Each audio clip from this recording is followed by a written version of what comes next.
Matt, really interesting fight that wasn't originally on the April 18th card. It's been added to our May 9th card, coming at you from the ViStar Veterans Memorial Arena in Jacksonville, Florida, UFC 249. We have the inaugural UFC Women's Strawweight Champion, Carla the Cookie Monster Esparza, taking on Michelle the Karate Hottie Waterson. And really interesting fight for a lot of different reasons because, Matt, Carla Esparza, we've seen good performances. We've seen maybe not some great performances, but 6-4 overall since joining the UFC as a pro. Michelle Waterson, former Invicta Atomweight champ. She had multiple bouts as a champion. Came into the UFC on a loss, but since then, 5-3.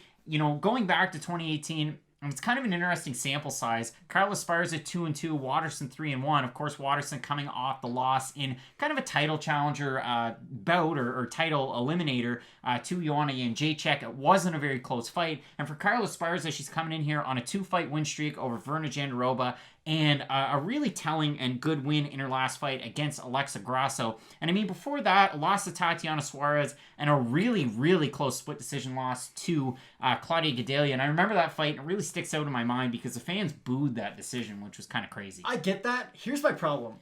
I know we're talking about a former champion and another former champion, of course, from a different weight class and, of course, organization.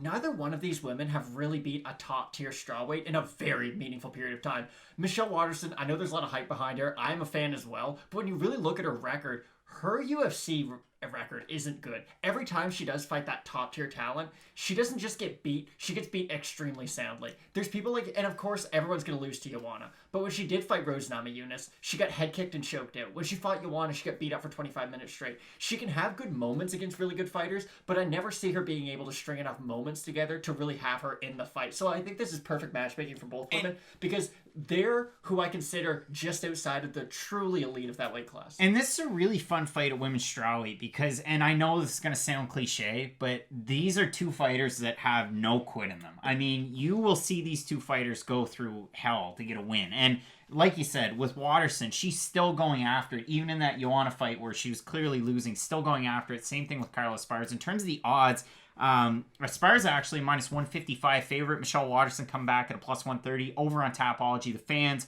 are going with Michelle Waterson. 77% of 627 voters going that way. 87% predicting a decision win for Waterson. So kind of a tale of two different types of picks. Who are you going with in this one?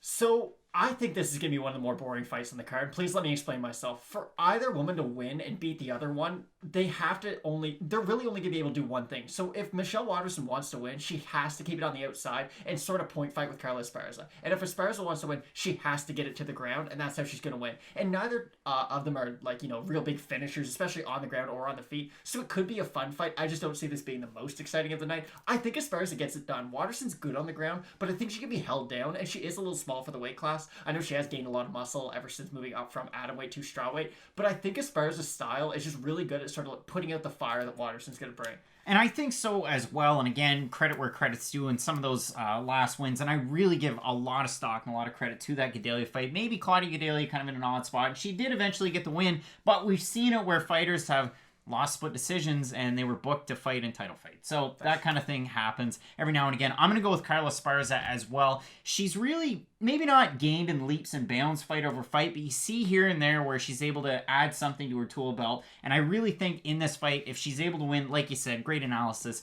just has to close distance, kind of snuff the fire, and get the win over Michelle Waterson. 100%. All right, so you're not going to want to miss the rest of our predictions for UFC 249. 2 minutes for the main card and the prelims. 5 minutes for our 2 title fights in the co-main and main event. You're not going to want to miss those. Check them out over there. And as we always say, Matt, with Fight Night Picks, let's get into it.